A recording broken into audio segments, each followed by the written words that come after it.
آج کے ہمارے 14ویں روزے کا جو بقیہ سبق سورہ کہف پر مشتمل ہے، چلتے ہیں سورہ کہف کے پوائنٹس کی طرف، اس کے مختصر جائزے کی طرف۔ آج جب آپ سورہ کہف کا ترجمہ و تفسیر کی صورت میں مطالعہ کریں گی تو آپ اس قرآنی سفر میں دیکھیں گی کہ آپ کو سابقہ انبیاء کرام علیہ السلام کا ذکر ملے گا، جس میں حضرت عیسیٰ اور آدم کا ذکر بھی ہے، واقع اصحاب کہف کا ذکر ملے گا، دو دوستیوں کی سزا کا ملے گا ذکر، جنتیوں کی جزا کا ذکر ملے گا، تکبر کی مثال کا ذکر ملے گا، مال اور اولاد پر فخر نہیں، مان نہیں، اس کا ذکر ملے گا، روز قیامت کا منظر کیسا ہوگا اس کا ذکر ملے گا، جو قرآن پر عمل نہیں کرتے اس کا ذکر ملے گا،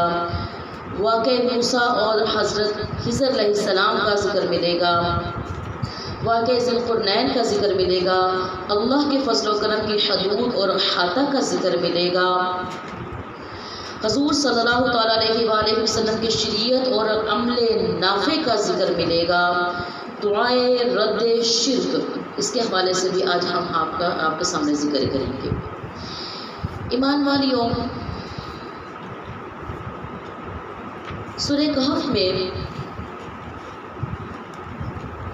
پہلے تو اس کا تھوڑا سا مختصر سا تعارف دے دوں کہ اس صورت میں اصحاب کہف کا ذکر کیا گیا ہے اور اسی مناسبت سے اس کا نام کہف رکھا گیا ہے۔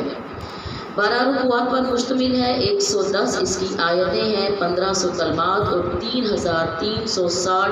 اس کے حروف ہیں۔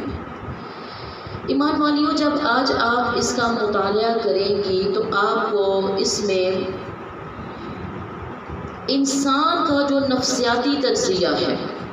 انسان کا جو نفسیاتی تجزیہ ہے اس کے اوپر یہ صورت آپ کو بڑے واضح انداز میں بتائے گی کہ ایک خدا فروش اور ایک دنیا پرست انسان کا، یعنی کہ جو ایک خدا فروش اور ایک خدا کو ماننے والا اور ایک دنیا پرست انسان کا جو نفسیاتی تجزیہ ہے اس صورت میں کیا گیا ہے، اور اسے پڑھ کر یہ یقین ہو جاتا ہے کہ یہ قرآن کسی انسان کا کلام نہیں بلکہ خالق انسان کا کلام ہے، جو اس کے نظریات اور قلبی مضمرات سے پوری طرح آگاہ ہے۔ ایمان والیوں، اس کی آیت نمبر 32 اور 44 یعنی کہ 44 میں ایک دنیا پرست کی کم ظرفی، خود بینی اور خود فریبی کا تذکرہ کیا گیا ہے، اور مزید جب آپ دیکھیں گے اس کو تو آپ اس کی آیت نمبر 103 اور 104 میں دیکھیں گے کہ یہ بتایا گیا ہے کہ ایسے شخص کی ساری جد و جہد اور دوڑ دھوپ فقط دنیاوی زندگی کو باعزت اور آرام دہ بنانے کے لیے وقف ہو جاتی ہے تو اسے اپنی عاقبت سنوارنے کا بھی خیال نہیں آتا۔ یہ جو دنیا پرست لوگ ہوتے ہیں، جان لیجئے ایمان والیوں کی یہ دنیا فانی ہے، یہ ایک عارضی گھر ہے، یہ دنیا، ہم سب یہاں پر مسافر ہیں اور ہم سب کو یہاں سے لوٹ کر جانا ہے۔ آپ جب آج سورہ الکہف کا مطالعہ کریں گی تو اس میں آپ کو 3 جو واقعات ہیں اس کا بیان بڑا شرح و بسط سے کیا گیا ہے۔ ایک اصحاب کہف، دوسرا حضرت موسیٰ کا سفر اور ذوالقرنین، اور ایمان والیوں حضرت موسیٰ کا سفر اور تیسرا ذوالقرنین، یہ 3 جو ہیں آپ کو ملیں گے اور آپ کو اس میں پتہ چلے گا کہ اصحاب کہف یہ غار والے یہ کون تھے، کس طرح انہوں نے دنیا کے ظلم و ستم سے بچ کر ایک غار میں پناہ لی، اور اللہ سبحانہ و تعالیٰ نے ان کی کس طرح مدد فرمائی کہ یہ آپ کو صحاب کہف میں پتہ چاہیے، آپ کو سورہ کہف میں پتہ چلے گا کہ اللہ تعالیٰ نے کیسے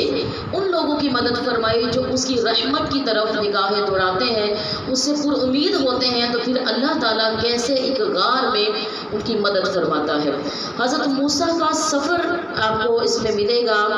کہ جو آپ کو پتہ چلے گا کہ حضرت موسیٰ کے سفر سے علم و حکمت کے جو حصول کی اہمیت کا درس دے رہا ہے۔ اسی کے ضمن میں چند واقعات بیان کر کے ایک پیچیدہ عقدہ کو بھی حل فرمایا گیا ہے کہ کس طرح حضرت موسیٰ علیہ السلام نے جب سفر کیا تو اس کے اندر ان کو صبر کی تلقین کی گئی اور انہوں نے بے صبری کی تو اس کے زمرے میں کیا ہوا، اس کا ذکر بھی آپ ملے گا۔ حضرت ذوالقرنین کا واقعہ بیان کر کے ایک مومن حکمران کی جو خوبیاں ہوتی ہیں وہ واضح فرما دی گئی ہیں۔ اور ایمان والیوں، جب آپ آخر میں آتی جائیں گی تو آپ اور مزید اس میں پڑھیں گی اللہ سبحانہ و تعالیٰ کی توحید اور اس کی عظمت اور جلال کے بارے میں، جس کے بارے میں واضح یہ فرمایا گیا کہ اگر سمندر سیاہی بن جائے اور اس سے اللہ تعالیٰ کی توحید اور اس کی آیات عظمت و جلال کو قلم بند کیا جائے تو سمندر خشک ہو جائے اور اس کی صفات کا بیان پھر بھی مکمل نہ ہو سکے گا۔ اس کے بعد آپ پڑھیں گے رسول اللہ صلی اللہ تعالیٰ علیہ وآلہ وسلم کے حوالے سے کہ جس میں انا بشر کہ میں ایک انسان ہوں۔ آپ اس حوالے سے بھی دیکھیں گے کہ اللہ کے نبی صلی اللہ تعالیٰ علیہ وآلہ وسلم کس طرح اپنی بشریت کا اعلان فرما رہے ہیں، اور یقیناً تمام بشروں کے سردار ہیں آپ صلی اللہ تعالیٰ علیہ وآلہ وسلم، افضل ہے سب سے۔ تو آپ یہ بھی دیکھیں گے کہ کس طرح حضور صلی اللہ علیہ وسلم کی زبان سے یہ اعلان کرایا گیا ہے کہ میں بشر ہوں، خدا نہیں ہوں، خدا وہی ہے جس نے مجھے پیدا کیا اور تمہیں پیدا کیا۔ لیکن اللہ تعالیٰ نے ایمان والیوں آپ کو ایک ایسا رتبہ عطا فرمایا جس کے بارے میں میں اتنا ہی کہوں گی کہ دل بینا بھی کر خدا سے طلب، دل بینا بھی کر خدا سے طلب، آنکھ کا نور دل کا نور نہیں۔ تو آپ رسول اللہ صلی اللہ تعالیٰ علیہ وسلم کی عظمت کو بھی دیکھیں گے، اور اس میں ایک جو بیان عمل کے حوالے سے ہے، کس کے حوالے سے ہے؟ عمل کے حوالے سے ہے۔ ایمان والیوں دیکھو، ہم جو عمل کرتی ہیں ہمیں پتہ ہے کہ ہم جو بھی عمل کر رہے ہیں کیوں کر رہی ہیں۔ سورہ کہف میں کہ آخر میں آپ پڑھیں گے اللہ تعالیٰ نے فرمایا ہے، آیت کا ایک حصہ ہے کہ وہی جو بشر والی آیت ہے اسی کا یہ ایک حصہ ہے، اور وہ نیک عمل کریں، نہ شریک کریں اپنے رب کی عبادت میں کسی کو۔ اب یاد رکھیے، عمل کی قبولیت کے لیے ضروری ہے، کس کی قبولیت کے لیے؟ عمل کی قبولیت کے لیے ضروری ہے کہ وہ محض اللہ تعالیٰ کی رضا اور اس کی خوشنودی حاصل کرنے کے لیے کیا جائے۔ جہاں ریا آ گئی، دکھاوا آ گیا، جہاں دکھاوا ریا آ گئی تو وہ عمل ضائع ہو گیا، وہ عمل ضائع ہو گیا۔ حضرت شداد بن اوس رضی اللہ تعالیٰ عنہ سے مروی ہے کہ انہوں نے فرمایا کہ میں نے رسول اللہ صلی اللہ تعالیٰ علیہ وآلہ وسلم کو فرماتے ہوئے سنا، جس نے ریاکاری سے نماز پڑھی، یعنی کہ دکھاوے کی نیت سے نماز پڑھی، جس نے ریاکاری سے نماز پڑھی اس نے شرک کیا۔ کیا کیا؟ اس نے شرک کیا۔ جس نے ریاکاری سے روزہ رکھا اس نے شرک کیا۔ جس نے ریاکاری سے صدقہ دیا اس نے شرک کیا۔ استغفر اللہ۔ ریا کتنی بری چیز ہے۔ اب ہم جو عمل کر رہی ہیں ہمیں پتہ ہے نا ہم کیوں کر رہی ہیں،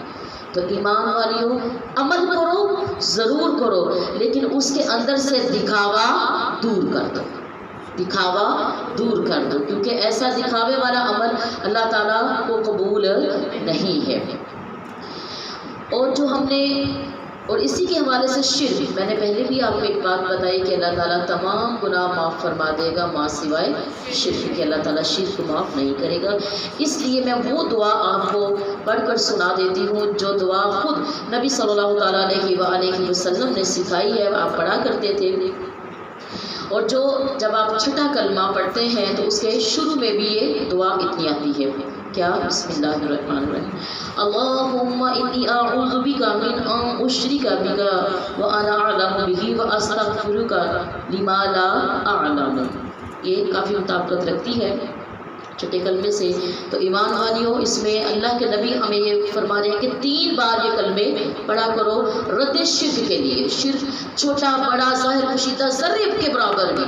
ذرے کے برابر بھی اگر شرک ہو تو یہ دعا ضرور پڑھا کریں تاکہ ذرے کے برابر بھی جو شرک ہو وہ اس کی دعا سے رفع ہو جائے۔ اے اللہ، میں تجھ سے پناہ مانگتا ہوں میں تیرے ساتھ اور دانستہ شرک کروں، اور میں تجھ سے مغفرت طلب کرتا ہوں اس شرک سے جو نادانستہ مجھ سے سرزد ہوا۔ اللہ تعالیٰ ہمیں قرآن تعلیمات پر عمل کرنے کی توفیق عطا فرمائے، اور آج کا یہ ہمارا قرآن سفر اختتام پذیر کو ہے۔ مزید مطالعہ کا شوق رکھنے والی میری بہنیں، میری بیٹیاں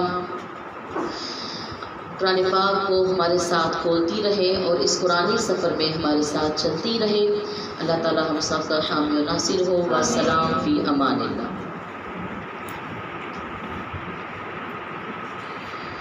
اچھا جی۔